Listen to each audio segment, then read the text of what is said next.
안녕하십니까. 박철호 메밀TV의 박철호입니다.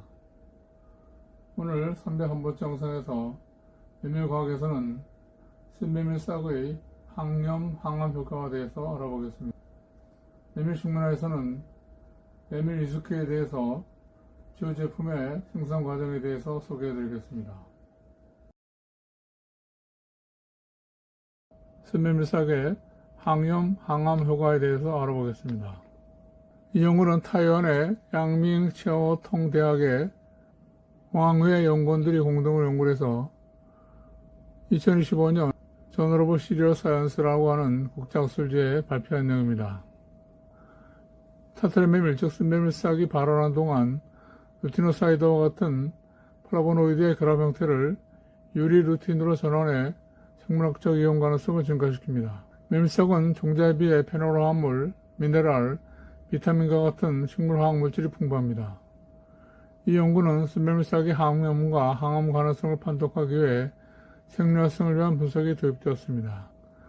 신메밀 품종 태청 2호 종자를 10% 차염소서 나트륨으로 소독하고 30분간 물로 세척한 후 25도에서 1시간 침착했다가 발화시켰습니다. 발화한 종자를 온도 25도, 습도 90%의 항온기에 12시간 광, 12시간 암조건에서 재배했습니다. 발화 13일 후 수확한 메밀싹을 동결 건조해 100% 메탄올로 추출했습니다. 신메밀 종자 추출물은 MES로, 신메밀싹 추출물은 MESP로 표기했습니다.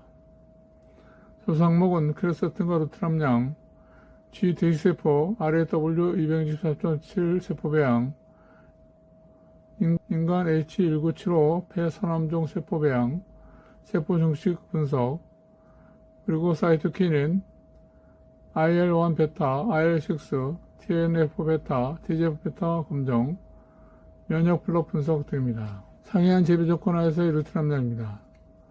신메밀 가공 동안 루틴은 여러 물 조건에서의 루틴 분해에 의해 분해되나 싹 형태로 먹으면 루틴의 분해를 피할 수 있고 루틴의 이용률을 향상시킬 수 있습니다.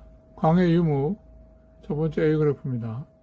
그리고 재배 배지, 재배 기간 B와 C 그래프입니다. 등 재배 조건에 따른 신메밀싹의 루틴 함량은 차이가 많았습니다. B와 C 암 상태보다도 A 광 조건에서 루틴 함량이 가장 많았고 발화 13일째 루틴 함량이 가장 높았습니다. 싹의 생체종은 발화 17일째에 가장 높았습니다. 신메밀 종자의 루틴은 건물중으로 g당 6.06에서 18.67mg이었고 크레세틴은 건물중 기준으로 g당 0.31에서 2.38mg이었습니다. 그런데 신메밀싹의 루틴은 13일째 건물중 기준으로 g당 88.32mg, 크레세틴은 g당 4.88mg으로 증가한 것으로 알 수 있습니다. 사이토카인에 대한 신메밀싹 추출물, 즉 MSP와 루틴의 영역입니다. 대식세포는 스트레스, 상해, 감염에 직면할 때 기조방어 체계와 염증 반응을 조절하는 하나의 세포입니다. 지질 다장류의 자극하에 대식세포는 여러가지 염증 중재자를 생산합니다. RA1 베타, RA6, TGF 베타, TNF 알파는 LPS 자극에 의한 염증이 일어날 때 사이토카인으로 작용하고 이들은 서로 다른 신호 병력에 의해서 조절됩니다. 신메밀싹에 대식세포가 6시간 접종된 후 지질 다장류가 24시간 유기된 이 연구에서 신메밀싹 추출물에서 대식세포의 LPS 유기는 사이토카인 용출을 증가시킵니다. 신메밀 종자 추출물 ml당 50, 100, 200마이크로그램 처리가 TNF-알파를 저하하고 ml당 400마이크로그램은 나머지 3개 카이토카인에 대해 효과적인 저해 활성을 나타내는 것을 알 수 있습니다. 이로써 신메밀싹 추출물이 항암 효과가 있음을 알 수 있습니다. 이것은 신메밀 종자 추출물, 즉 MES에 대한 항암 효과인데요. 신메밀 종자 추출물 ml당 50마이크로그램을 처리해서 TNF-알파 생산이 194였습니다. ml당 50에서 40마이크로그램은 용량 의존적으로 RLCS 용출을 저해하고 TGF-베타 생산을 저해합니다. ml당 5에서 400마이크로그램 처리는 IL-1 베타 생산을 감소시킵니다. 스멜미삭 추출물과 스멜미 종자 추출물의 항암 활성 차이는 LPS 지질 다장류가 유기된 대시세포에서 더 나은 저해를 나타냅니다. TNF-알파 영출은 밀리리터당 50마이크로그램을 제외하고 스멜미 종자 추출물보다 스멜미삭 추출물에서 더 잘 저해되는 걸 알 수 있습니다. IL-6, TGF-베타, IL-1 베타는 밀리리터당 100에서 400마이크로그램에서 스멜미삭 추출물이 스멜미 종자 추출물보다 더 잘 저해되는 것을 알 수 있습니다. 결론적으로 스멜미삭 추출물이 스멜미 종자 추출물보다 항행 가능성이 더 높은 것을 알 수 있습니다. 이 그래프는 염증 반응과 관련 유전자를 정지하는 미토킨 활성화 단백질 키나이즈, 즉 MAPK에 해당하는 ERK, P38, AKT의 역할에 대해서 나타내는 것인데요. LPS 유기 대시세포에서의 스멜미삭 추출물의 저효과, 즉 항암 활성에 관여하는 것을 나타냅니다. ERK 경로는 정상적인 생략적 과정에서 중추적 역할을 합니다. 그러나 저조장애는 암을 포함한 다양한 질병의 발병과 관련이 있습니다. ERK 경로의 비정상적인 활성화는 암 성장의 특징인 통제되지 않은 세포 중심의 생존으로 이어질 수 있습니다. P38의 활성을 증가시켜 전사인자 NFKB의 활성을 과도하게 높일 수 있습니다. 이 전사인자는 주변 조직과 면역계로부터의 신호를 통합하는 세포 내 경로에 의해 조절됩니다. 이러한 신호는 세포 생존과 세포 사멸을 조절합니다.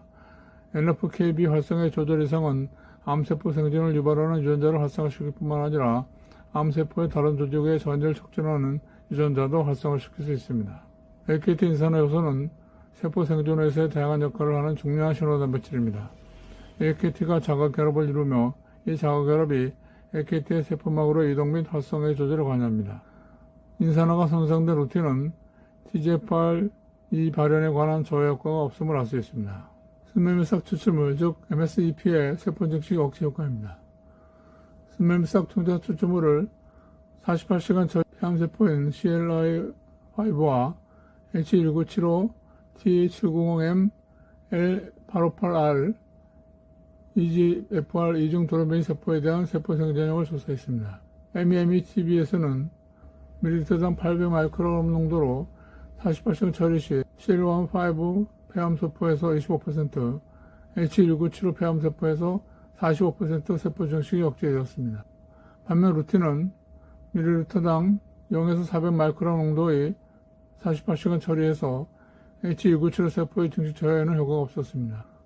H19 폐암세포에서 FAK, AKT, ERK, TGFR1, TGFR2의 인산화에 대한 하향 조절 효과가 관찰되었습니다. 그런데 스멜미삭 추출물과 루틴 밀리리터당 200마이크로그램을 48시간 접종한 H1975 세포는 FAK, AKT, ERK 인산화를 저하합니다. MSCP 또한 TGFR1과 TGFR2를 약간 저하합니다. ERK 인산화에 대해 MSCP의 저해보다 루틴이 더 강한 저해를 보였으나 그 밖에 다른 것은 그렇지 않았습니다. 스멜미삭 추출물의 항암은 FAK, ERK, AKT와 같은 신호 경로의 신호 저해에서 비롯되는 것을 알 수 있습니다. 국민선식품과 농업자원으로서 스멜미삭 연구 방향은 첫째, 멜미삭의 루틴, 크리세틴, 플라보노이드, 폴리페놀 등과 같은 활성물질 함량 변화에 대한 체계적인 연구. 두 번째, 광, 온도, 습도와 같은 환경인자의 싹생장 및 구성성분 측정의 요가의 적정화와 수직 농장과 LED 광 조절과 같은 공장 기반의 재배 시스템 연구. 세 번째, 발효, 열처리와 같은 가공화에서의 영양 손실 패턴과 활성 성분 유지를 위한 가공기술 적정화. 그리고 네 번째, 간과 신장의 다량 섭취 영양과 같은 장기 안정성 연구 등입니다. 스멜미삭은 항산화, 항염의 기인에 폐암과 염증을 위한 시기 해결책으로서 유명하다고 하는 것을 결론으로 알 수 있습니다.